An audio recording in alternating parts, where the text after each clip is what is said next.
gurizada, beleza? Aqui é o Bidu para mais um vídeo do Cebola Frita e hoje para falar para vocês sobre as origens nos quadrinhos de quem? Venom.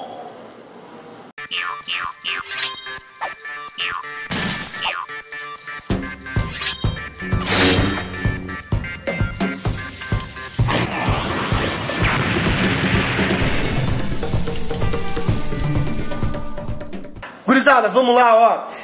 Por que tá assim aqui o nosso cenário? Pô, eu trouxe aqui alguns quadrinhos pra mostrar pra vocês. Trouxe aqui, ó, uns bonequinhos. Aqui é o Marvel Legends. Aqui é daquele jogo. Como é esse jogo aqui, Wilson? Disney Infinity. Disney Infinity, que você coloca lá o bonequinho, tá ligado? Isso aqui é muito legal esse jogo e tal. Por que tá assim? Não, velho, na verdade tá assim só pra você ver que eu tenho a tatuagem do Venom baseado no traço do Todd McFarlane, tá ligado? Pra dizer pra você que Venom é um dos meus vilões preferidos da Marvel. E é sobre o Venom, vilão, que a gente vai falar um pouquinho aqui nesse vídeo, tá? Bidu, mas no filme que vai sair, o Venom ele tá sendo vendido como um anti-herói, um protetor e tudo mais. Por que isso? Ó, aquele filme ele vai ser baseado numa série chamada Simbionte Protetor, alguma coisa nesse sentido, esqueci o nome correto, em que o Venom sai de Nova York, vai para São Francisco e lá ele se torna um protetor de São Francisco, um anti-herói. Mas quem é o Venom? Onde veio? De onde quem é? Salaminguê, quem é o Venom? Cara, o Venom, a origem dele é um pouco antes, muito antes dele se tornar o Venom. O Homem-Aranha e vários outros heróis da Marvel, eles participaram de uma grande saga nos anos 80, que são as Guerras Secretas. Durante as Guerras Secretas, o uniforme do Homem-Aranha ele foi destruído e o Homem-Aranha encontrou um novo uniforme. E aí surgiu aqui, ó, o Homem-Aranha preto, tá? O uniforme negro do Homem-Aranha.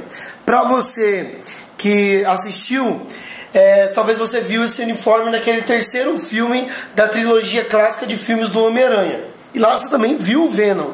Um Venom bosta, mas você viu um Venom. De repente, nessas aventuras, o Homem-Aranha nesse período, ele tá namorando com a Gata Negra. Tá vendo aqui a Gata Negra? Que é uma versão da Marvel, da Mulher Gata, do Batman. E os dois estão namorando e tudo mais. E aí acontecia o seguinte: o Peter Parker ficava cansado, ele acordava todos os dias muito cansado, e ele começou a suspeitar que o uniforme estava desobedecendo ele, o uniforme estava estranho. O que aconteceu?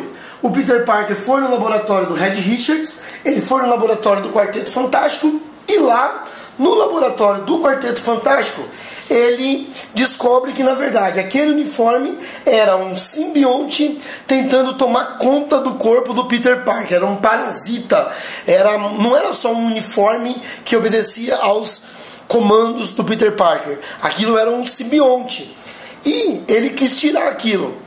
O Reed Richards descobriu que para tirar o simbionte deles ele podia utilizar aqui tem o uniforme preto, ó, que legal, como é que era, ó. Ele dava um comando e o uniforme crescia nele, ó. Legal?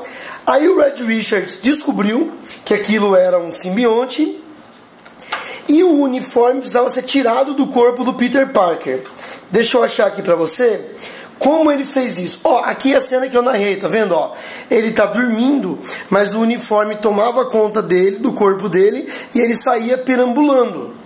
Aqui, ó, é o Peter Parker por dentro do uniforme, desculpa, dormindo. Beleza. O Reed Richards, então, ele usa uma arma sônica para com essa arma sônica, aqui na cena, ó, para com essa arma ele retirar do corpo do Peter Parker, do Homem-Aranha, o uniforme negro. Beleza? Aqui você tem o uniforme saindo. O tocha humana, porque o simbionte ele é sensível a calor, prende e aí ele é aprisionado. Tem até uma curiosidade, como o Homem-Aranha, vem pra mim, como o Homem-Aranha ficou sem uniforme, como é que ele ia embora? Bom, ele foi embora assim, ó. Ele vestiu um uniforme do Quarteto Fantástico e para não ser reconhecido, porque a identidade secreta do Peter Parker tinha que ser mantida, ele colocou na cabeça um saco de pão. Olha aqui pra você ver, Hudson, que legal a imagem. E aí você tem esse Homem-Aranha saco de pão aqui, ó. Beleza? Com o uniforme do Quarteto Fantástico. Por conta desse abandono do Peter Parker em relação ao simbionte, o simbionte começa a nutrir por ele uma inveja, um ódio e uma raiva. Beleza? Paralelo a isso, um jornalista chamado Ed Brock tinha estourado fazendo reportagens sobre um serial killer. E o Ed Brock tinha entrevistado um cara que tinha se declarado ser aquele serial killer. Então isso vendeu o jornal pra caramba, o Ed Brock se tornou o jornalista mais importante de Nova York, mas o verdadeiro serial killer foi preso pelo Homem-Aranha. E isso destruiu a carreira do Ed Brock. Então agora nós temos duas pessoas odiando o Peter Parker, ou o Homem-Aranha. O Ed Brock e o simbionte. O Ed Brock, ele começou a nutrir uma raiva muito grande também pelo Homem-Aranha. E aí ele começou a preparar o corpo dele para uma possível vingança. Então você tem aqui, ó, deixa eu achar aqui, Hudson, rapidinho, vem aqui com a câmera. Você tem as imagens do Ed Brock malhando loucamente. Olha aqui. Por que ele estava malhando loucamente? Porque ele tinha vontade de uma hora, deixa eu pegar aqui rapidinho, de uma hora se vingar. Olha o tamanho que era o cara, ó. Olha ele malhando aqui, ó, se preparando para se vingar um dia do Homem-Aranha. Só que ele era muito religioso, muito católico, ele estava muito desesperado. O que acontece? O Ed Brock vai numa igreja para pedir uma orientação para Deus de como ele poderia acabar com a própria vida sem aquilo ser visto como um pecado, ser visto como um suicídio. O Ed Brock pede para Deus praticamente uma autorização para se matar. O simbionte estava nessa igreja, percebeu que aquele cara odiava o mesmo cara que ele vai lá e se une àquele cara. E aí, juntos, o ódio do Ed Brock com o ódio do simbionte pelo Peter Parker cria o Venom. Essa é a primeira imagem do Venom. Você pode ver que ele é muito diferente da imagem que nós vamos ver, ou que você já viu no cinema, na questão dos dentes e tudo mais.